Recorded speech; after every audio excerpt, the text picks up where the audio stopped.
The word proof, unfortunately, is ambiguous in the English language. And when we say we don't have proof, what that should mean is we cannot prove it like we can prove a syllogism in mathematics or a theorem in mathematics. But you cannot prove anything like that outside mathematics. Correct. You can't do that in physics or anywhere else, or chemistry.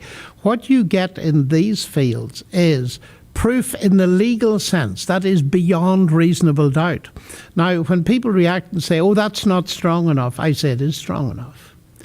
I couldn't prove to you mathematically that the jumbo jet that brought me to New York a few days ago was going to get me here.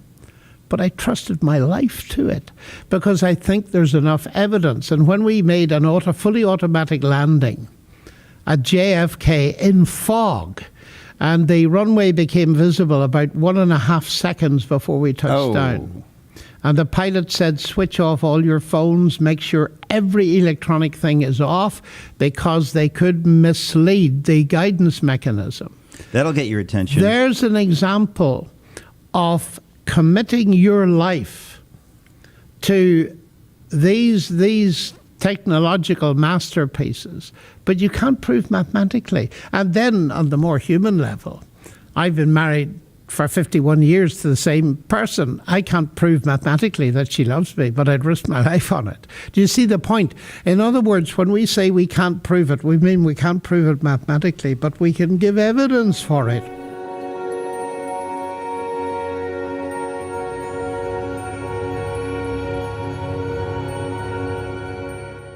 I want you to imagine a challenge. Imagine yourself being assigned in that classroom context with a blank sheet of paper. And what I want you to imagine, you don't have to literally do it, but I want you in your mind's eye to accept an assignment to create a genealogy. You can do it from fiction if you like. But I want the number of words that you're going to end up using to be divisible by 7. In other words, if you count the words and divide by 7, there should be no remainder. In other words, I want you to have your assignment a multiple of 7 exactly. How many could do that? It's not hard to do, especially in English. You can fudge it around, okay. Except I got another condition I want you to meet. I want the number of letters that you use, if you count them up, to be divisible by 7 exactly. Now that's a little tougher, isn't it? Because you might get the words come out, but you need to get the letters to come out. But by fudging around, you could probably do that. Except I want the number of vowels and the number of consonants each to be a multiple of 7. How many are still playing with me? Okay. Well, I've got some additional rules I want your assignment to meet. I want the number of words that begin with a vowel to be divisible by 7. I want the number of words that begin with a consonant to be divisible by 7. And I have some other things. I want the number of words that occur more than once to be a multiple of 7 exactly. And I'd like to have those that occur in more than one form to be divisible by 7. And those that are in only one form divisible by 7. How many are still playing? The number of nouns should be divisible by 7. Only 7 words won't be nouns. And the number of names should be divisible by 7. Only 7 other kinds of nouns are permitted. Anyone still playing? The number of male names is divisible by 7, number of generations. And you've probably guessed what I'm doing here. I'm describing to you the genealogy of Jesus Christ in the first 11 verses of the Gospel of Matthew. They meet all those rules. Now you can't imagine doing that yourself. And I'm talking about Greek, which is rigid. Every Greek verb has to meet 5 conditions. It's much more structured than our English that we're used to. And so the precision, what I'm trying to get across is that we discover as you investigate the text, it has properties that are not simulatable. Trying to do that even with the aid of a computer is a almost impossible task.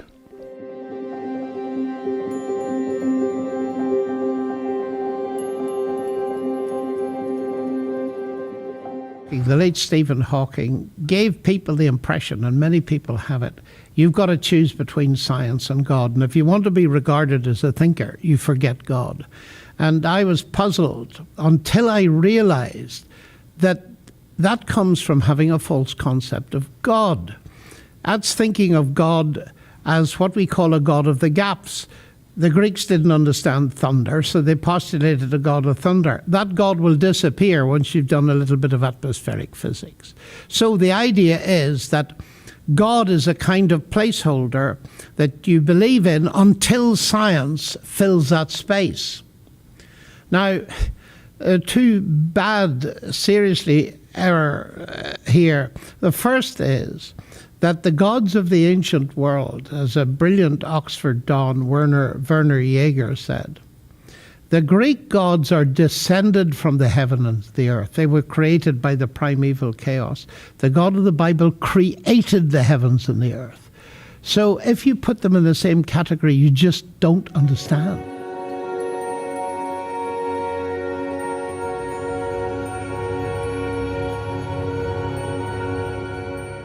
The vocabulary in the Gospel of Matthew that is unique to the Gospel of Matthew happens to be a multiple of 7.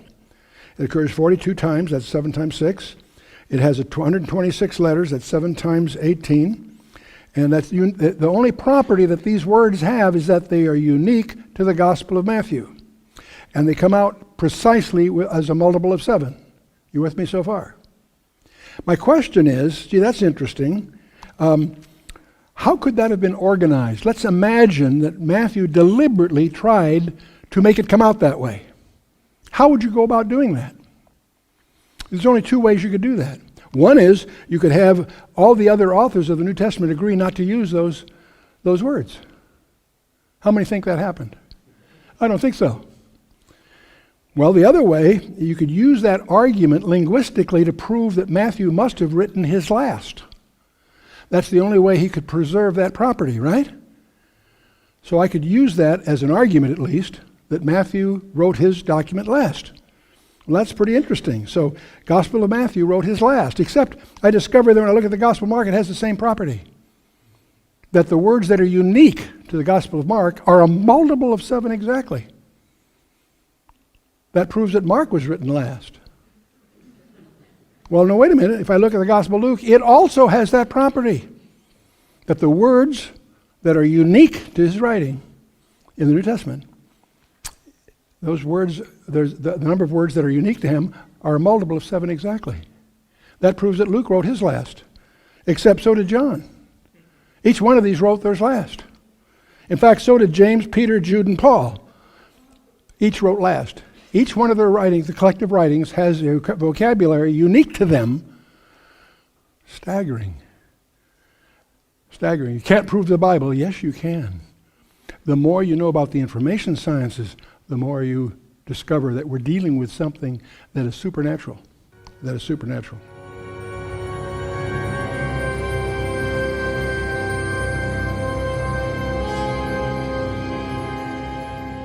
I sometimes say to people, how does Genesis start? In the beginning, God created the bits of the universe we don't yet understand. Well, that's what Hawking believes, you see, that kind of idea. Yeah. No, in the beginning, God created the heavens and the earth. That is everything.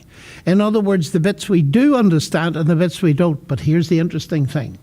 It's the bits we do understand that point so strongly towards God. We've just been talking about the DNA molecule, this word. Newton, when he discovered the law of gravitation, didn't say, oh, I've got a law of gravity, I don't need God. No. He said, what a brilliant God that does it that way. And it's the same with us. If we go to the Metropolitan Museum of Art here or wherever in London or Amsterdam, and we see a painting, the more we know about painting, the more we admire the genius of the person that did it that way. The less we know about painting, the less we'll be able to admire their genius. And so the more I understand as a mathematician, some kind of a scientist, of the way the universe works and the way it's describable, the more I admire the God that did it that way. Because science doesn't threaten him.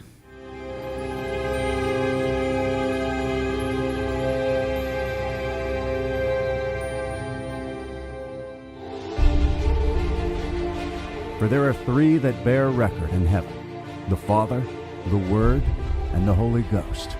and these three are one.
For in him dwelleth all the fullness of the Godhead bodily.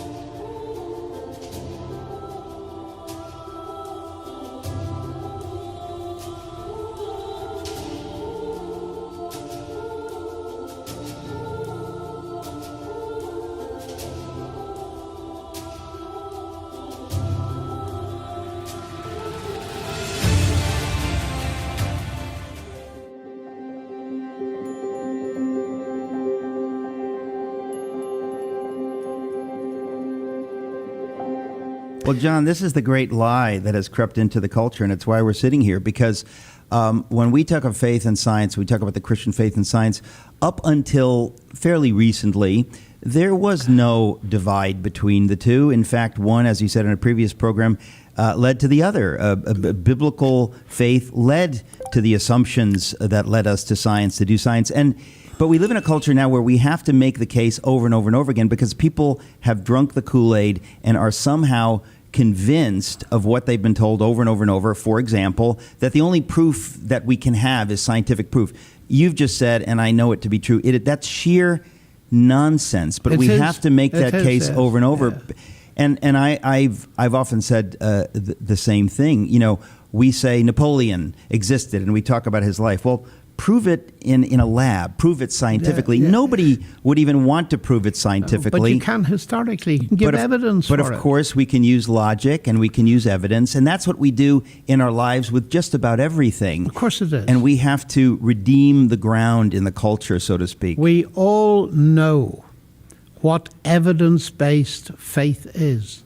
And the crucial thing to grasp is that the atheists are wrong when they say Christianity is not an evidence-based faith. It is.